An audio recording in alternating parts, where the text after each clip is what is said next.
Hello everybody and welcome back, and in this tutorial we will finally start covering some of the basics of the Nmap program. Now, as I said before, the Nmap is a really important tool that you will use all the time, so it is essential for you to at least learn some of the basics of that program. Now, before we begin, I want to say that Nmap, it is a network mapper. It is basically a free and open source tool mostly used for vulnerability scanning and network discovery. You can also use the Nmap to identify some of the devices or all of the devices that are running on your local network, also as discovering hosts that are on or offline at the moment and discovering services they offer on some of the ports that they have open. And also you can go as far as discovering what version of software are they running on their open ports. Now, Nmap can be used to scan multiple hosts. It doesn't have to be only one host that you scan. It's basically working by just sending the raw packets to the system ports. Now, as it does that, it basically listens to responses and determines whether the ports are closed or open, or filtered in some way, for example with a firewall. Now, you can use different types of protocols. In Nmap, you can use TCP, UDP, ICMP, and SCTP. Now, as I said before, Nmap is a network mapper. It can also be used to detect the operating system that is running on the machine that you're scanning, and also discover the vulnerabilities if there are for that particular version of the software they're running on an open port. Now, a system, your and my PC, can have 65,535 TCP and UDP ports, but Nmap will by default only scan the most commonly used 1,000 ports.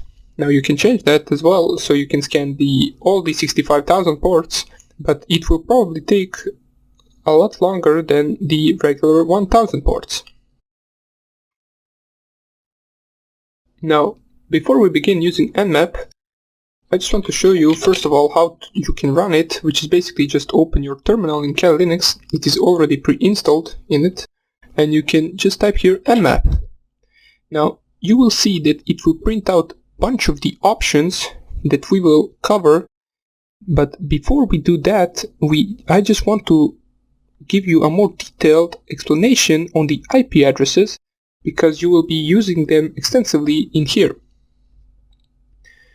Now, with an IP address, if you know someone's IP address, you can basically do a lot with it. For example, let's open up our Firefox and let us type right here the major IP. You will click on the first website that this one opens, and we'll basically just copy any IP address that we find, and we will try to find out the most information we can about that IP. So let me just load up the website. Here we go. Now click on the first one, which is major IP addresses blocks by country dash nearsoft. So it is on the nearsoft website. Here you can basically click any country you want. Let's go with the Australia. Not really a smart choice since it is the most far away country from me, but and here just pick any IP address you want. Let's say I pick this one, which is 14.192.160.0.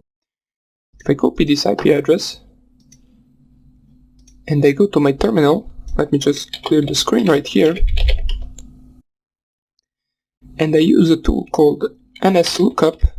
As you can see, with this tool I will need to specify the IP address that I just copied, which is this one, and it should return the name of that web server in return. So if I type here, right here, it will say server can find. Okay, so it cannot find that one.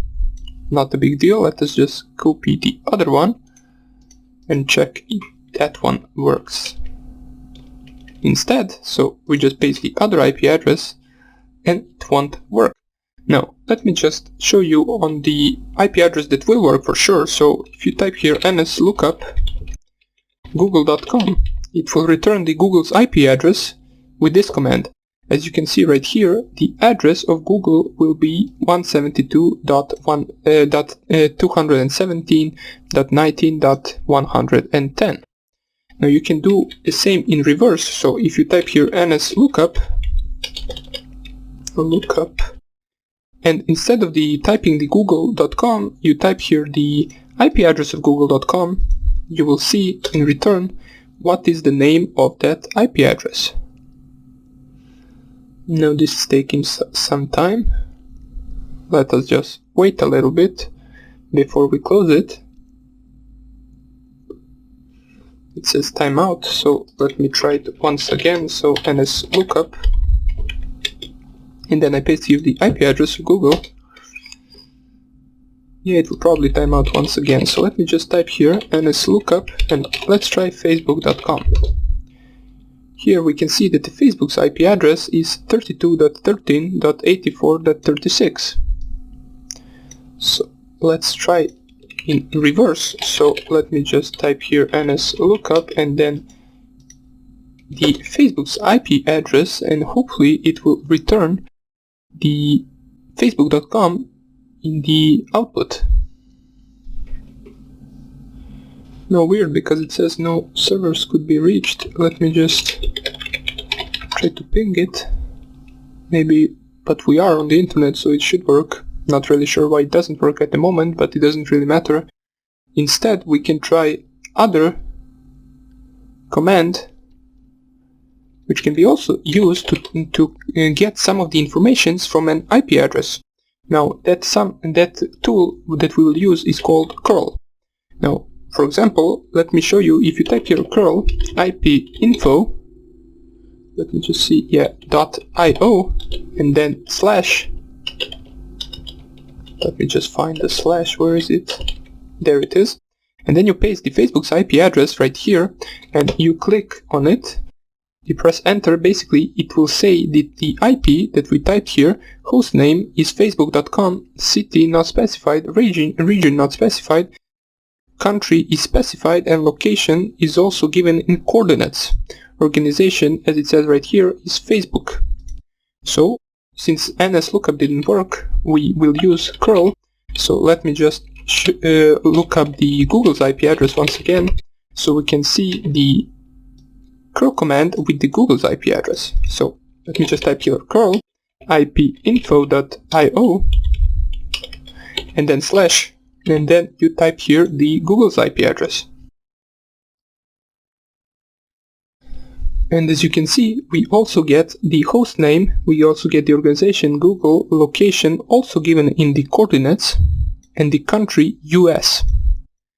So let us just now choose any of these IP addresses right here, but let's not go with the Australia, let's go with the Belgium. And here we just copy any IP address. Let's copy this one. Let me try the nslookup, maybe it will work right now. Probably not, but let's give it one more try. Server can't find, okay, doesn't matter. We will go on with the curl. So we copy the random IP address that we do not know anything about, and we just type here ipinfo.io slash, and then we paste the IP address that we copied, which should belong to Belgium. So as we see right here, we are given the IP, the city, the region, the country, location, also given in the coordinates, postal code, organization, which we can confirm since it says for this IP address right here that the Mac Telecom, and we get the same result right here.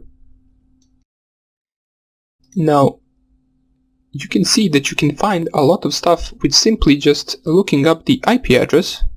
And there is also one more thing you can do in the search engine. You can just type here IP locator, and we can use the same IP address that we copied from here, which is this one, 80.91.144.0, and we will just pick the first site, which will hopefully locate our IP address. If we type here paste and we go on the IP lookup, we can see right here that we get the location of the IP, which is Belgium, and it is correct. We also get the latitude and longitude, which we can check if it if it matches this one. So let us just go down here. It is the same, basically it is the same in every decimal, so this program is working. So let me just see if we can check out on a map where it is located, but we can just simply go on any Google map and just type here these coordinates and we will find out where this IP address is physically located.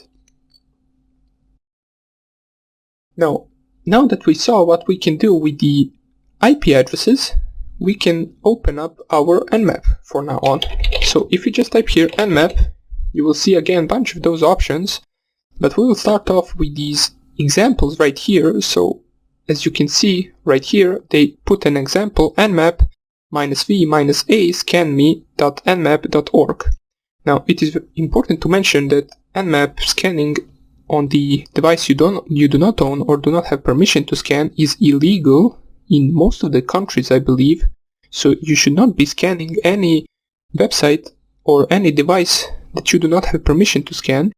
And it can also be very noisy, so you can be caught by firewall. So you are not anonymous with this, especially not with the basic commands. Now later on we can cover how to be more quiet while using Nmap and scanning, but you should only be doing it if you have permission to scan to. Now if you go onto this website, you will notice that if we copy it, let me just open Firefox once again, and we will paste that website, you will see that they give us the permission to use that website in order to practice with Nmap. So let us just wait for this to load up, and it should be prompting us with a message that will basically said, go ahead and scan me, as you can see right here. So here it says, hello and welcome to scanme.nmap.org. We set up this machine to help folks learn about Nmap and also to test and make sure that their Nmap installation is working properly. You are authorized to scan this machine with Nmap or other port scanners. Try not to hammer on the servers too hard. A few scans in a day is fine, but don't scan 100 times a day. Or use this site to test your SSH brute force password cracking tool. So we basically have permission to scan this. Now don't overscan it, as it says right here, don't scan it over 100 times a day. Basically you can scan it a few times a day. So we will just type here Nmap -v -a scanme.nmap.org. But before we run this command, I just want to check out or to show you what does -v and -a do. Now -a, as we can see right here, enable OS detection, version detection, script scanning, and traceroute, while -v, I'm not sure if it is even listed here. It possibly is and possibly not.